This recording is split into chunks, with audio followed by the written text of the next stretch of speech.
What's going on, everybody, and welcome back to another snowy day in the Pocono Mountains. Today is not, it's going to be a very uneventful day. There's going to be some updates, but yeah, I just want to jump right into it. So as of right now, I do have word on Ivy's turbo, and that is getting rebuilt as we speak. So the damage was far worse than I had originally thought. It is, it's gonna need a whole new center section. Like I figured, it's gonna need a whole new turbine and compressor wheel as well. They actually made contact with the housings. But since I have the T51R mod on the compressor side of the housing, it's gonna need to be sanded. It's gonna get fixed. So I'm getting that done as we speak now. So, moving on to Sapphire. Well, we'll move on to the Evo 10. Evo 10 is running really good actually. I will make an update video on that very, very soon because I want to talk about a couple things with that I haven't really announced just yet, and I definitely want to talk about it.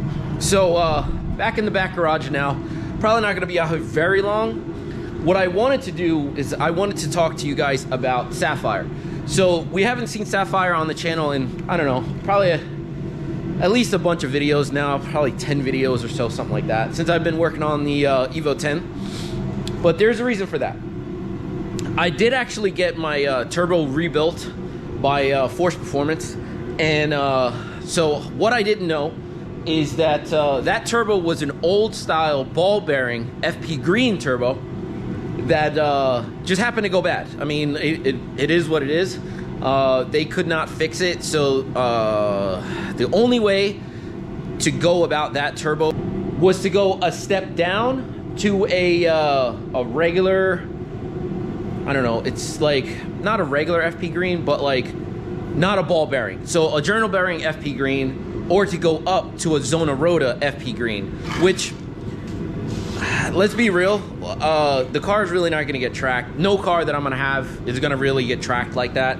I usually drive my cars on the street. I just have fun, but I don't need crazy horsepower. Like, I just, you know, there's some things that I really want to do, and I will explain that in later videos. Stuff that I'm really, really excited for the future. But, yeah, I don't need all that crazy horsepower. So, instead of going that route of putting the FpGreen back on Sapphire, I think what I'm going to do is take the stock turbo and have the stock turbo rebuilt as well. So it'll be 3 different rebuild turbos in the last 2 months, 2.5 months. So I'm not really happy about it, but it's something that's got to get done. One, because things have really shifted for Sapphire. So I thought Sapphire was going to be something of a daily driver. Now something has come up where I think that I really want to get rid of it, and it'll be the first thing that I can kind of get rid of besides my STI. So as you can tell, the STI has been in the shop while I have been driving. You guys remember the STI? It's been on the channel for a while now. I've been daily driving this bad boy. It is a beast in the snow, that's for sure. And I love everything about this car. 6-speed, all-wheel drive, turbo, makes all the noises, like, and it's nice. It's not a loud car. It's got some, SPT exhaust on it, catted downpipe, you know, stuff like that, front mount intercooler. It really makes all the good noises, sounds, everything like that, everything that you could imagine. But I do have to get this car out of here right now, and I gotta get Sapphire in because I need to take the turbo off of that car and send it away. So there's a couple different places where I could send it, but there is a place somewhat local. It's about 2 hours away. I really don't want to drive there. That was my first thing, to drive there, and I really thought about driving there, but I think what I might just do is just ship it off. It has been cold, it's winter, like I really don't want to be traveling, and I just want to get that done. So that's what we're gonna do now. So let me get the keys. I have the keys for the STI here, and we're just gonna pull this bad boy out. We're gonna pull Sapphire in, it is definitely it's a whiles away here, so there's some stuff that I have to do to get that thing back in here, and then I can get the turbo off. As you guys can remember, it is like halfway put together, so it is not even, I don't even think it's got a radiator in there. None of the coolant lines are hooked up, like, you know, so it should be pretty simple to just get that turbo out, you know what I mean? So let's get right to it. I'm gonna get the STI out and see what I can do about getting Sapphire over here. All right, so since Sapphire does actually run and drive, I don't have to move my, well, I do have to move my truck, but I'll show you exactly what we kind of got going on over here. So give me a second, I'll show you. Oh man, coming over here, look at it. Evo 10 is just chilling. I have my tire machine here. So coming out here, you can see Sapphire just chills underneath here, right behind my truck. So what I need to do is I need to pull this tarp off, and I got to get Sapphire out of here. Like I said before, it does run and drive. Batteries on the tender inside. So yeah, just got to get this off, and I'll see you guys when I get back in the shop here. Man, I'll tell you, quick and easy out of that little spot there. So we're just trying to get this bad boy back in the garage without it smoking like crazy. So yeah, let's get it back in here and get this turbo off. Yo, talk about crazy and loud. I tell you, looking at this car inside the garage, oh my god, Sapphire looks so good. Like, it's such a shame that, like, I need to, you know, start doing things that I really don't want to do to try to get this thing kind of fixed. But that's neither here nor there. So it's actually funny, like, I actually have more stuff on than I really thought. I didn't think the radiator was in. I did not think, well, the intake is on, but it's not on. Just because this intake, the coupler over there is set up for the FpGreen. Like I said before, I have it in the house right now. I need to, I'll probably just put it in the garage somewhere, somewhere tucked in a corner or something like that. I have no idea yet. But I do want to make sure that everything is solid before I actually start doing anything super crazy. But yeah, let's set the camera up. I'm gonna get this radiator out. I'm gonna put it up in the air. Well, because it's gonna go in the air until I get the turbo back, to be honest with you. So get all this stuff out, get the radiator put in the trunk, the intake in the trunk, undo this well, do this on the battery right now. What else do we got? Let's see. Get all these coolant lines off, which they're off, but not, yeah, they're kind of, you know, I got little parts. Lower intercooler pipe is on, so I need to get all of this stuff off, to be honest with you, so I can actually get this thing sent away, and then I got to get a box big enough to actually send it away without actually having like any issues. So yeah, like I said before, let me get the camera stand and let's just get to work.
Alright, ladies and gentlemen, folks, so let me tell you something. With as many times as I've already had this thing out, apart, etc, I can do this with no problem and super easy. I will have to replace that, obviously, but yeah, I can do this almost with my eyes closed,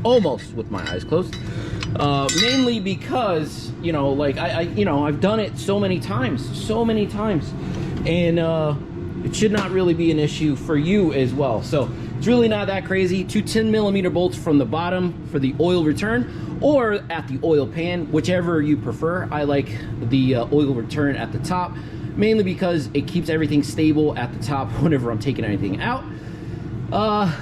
Two you know, compression fittings, well, not compression fittings, but they're spring clamps, one over here for coolant. Then you have 2, 4, 6, 7 bolts at the top, 12mm bolts. 2 at the ends are 14s. Then you have your lower intercooler pipe, whatever your lower intercooler pipe is, and then your oil line.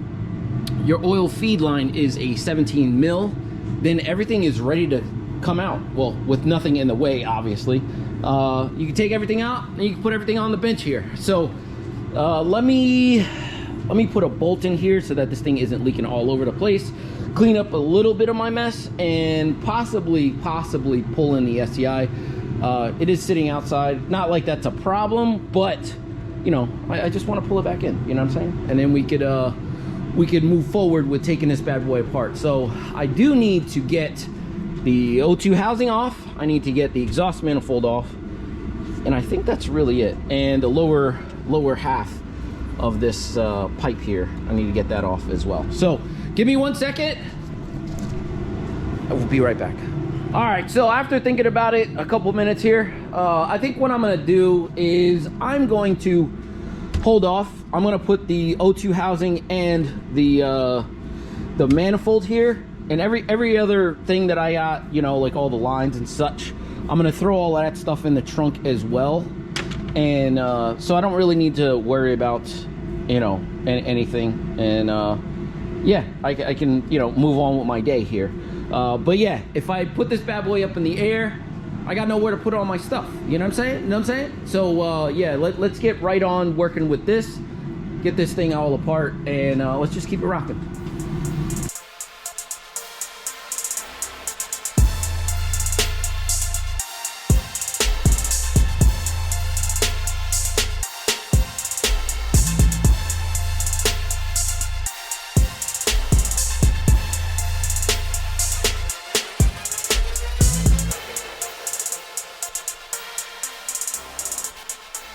All right, so to close off this bad boy here, we have the Evo 9 Turbo all taken apart, and you can clearly see. Now I want you to look. There is absolutely, like, I know it's like really hard for you to kind of tell, but there is no play in and out, or back and forth, and then there's no play in and out. So if you saw my last video on the you know, on the Ivy Turbo, you know how turbos can get. One thing I do want to point out here is looking at the turbine housing here. You can kind of tell, like, just looking, it's really hard to kind of tell, but looking at how much oil, just look at like how much oil this thing is, like, it's all over the place, Now I'm not a turbo guy, like, well, not a turbo manufacturer or anything, but I'm pretty sure you're not supposed to have oil on everything, everywhere. Like, look at this turbine house, or turbine, like, O2 housing or whatever. Just looking at that, it's another one. Even got oil up here. Like, it was just like burning it. Burning it. Now, some of you have looked, well, some of you have said this, but they said that, you know, it could possibly be the head. Well, here's the thing. Say, if you saw from before last couple videos, I did replace this head with a different head, for those of you that are wondering here. So that is a known good head. So do I think there's something wrong with the other head? Absolutely. Will I have it checked out? Absolutely.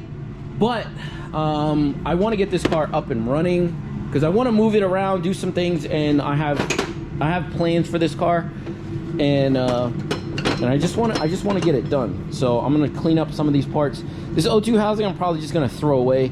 The only problem with this, I'm probably just gonna get like some Megan's Racing thing. Like, I don't really want to try to mess around with this this bolt here. So I'm just gonna get rid of it. I have the NVIDIA housing that's underneath here. Great housing. The problem is that I don't want to mess with that. Like that housing I'm gonna use for the FpGreen for sure. So yeah, so I gotta send this thing away.